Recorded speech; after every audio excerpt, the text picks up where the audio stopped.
La langue française est-elle sexiste? On commence par une activité de recherche dans le dictionnaire avec un homme savant, une femme savante, avec évidemment le clin d'œil à Molière, un honnête homme, une honnête femme, un homme gros, une femme grosse, un homme léger, une femme légère. On va se rendre compte que le mot au masculin ou au féminin ne veut pas du tout dire la même chose. Par exemple, une femme grosse est une femme enceinte, une femme légère est une prostituée.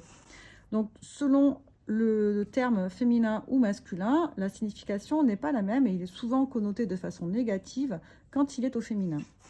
Je donne également un extrait d'un texte législatif qui date d'octobre 2021 du Sénat, qui porte sur les fonctions de directrice et de directeur d'école.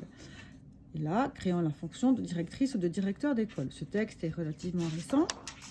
Les élèves ont à l'analyser. Je leur demande de chercher combien de fois ils trouvent le mot directrice dans l'article de loi. Eh bien, le mot directrice n'apparaît pas, il apparaît 0 fois. C'est tout de même intéressant.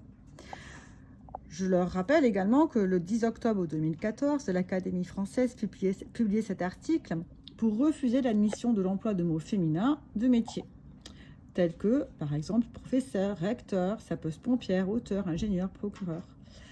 Je propose un article de Hayat Outar, que les élèves peuvent lire ici sur ce QR code, qui est fondatrice de Femmes Entrepreneurs et qui affirme que jusqu'au XVIIe siècle, tous les noms de métiers, fonctions et dignités exercées par les femmes étaient nommés au féminin et inversement pour les hommes. C'est l'Académie française qui a empêché le fait que les femmes puissent avoir un nom féminisé pour leur métier.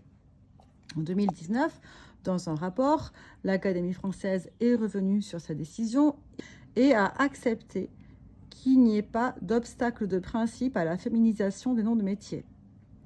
Cependant, les élèves chercheront si les mots maréchal, colonel et préfète, qui sont aujourd'hui reconnus dans la langue française, signifiaient la même chose il y a une trentaine d'années. Et ils verront qu'en réalité, tous ces mots, au même titre que pharmacienne, désignaient les épouses des gens qui faisaient ce métier.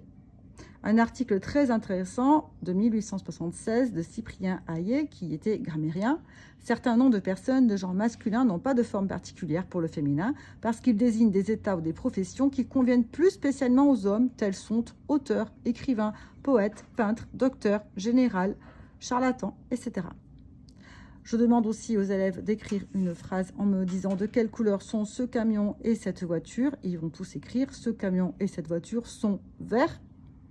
En respectant la grammaire, ils vont bien se rendre compte que même s'il s'agit d'une voiture et d'un camion, on met au masculin. C'est une règle grammaticale qui, selon Jacqueline Costa-Lascou, directrice de recherche au CNRS, instaure la domination du masculin sur le féminin et qui est extrêmement datée et régressive.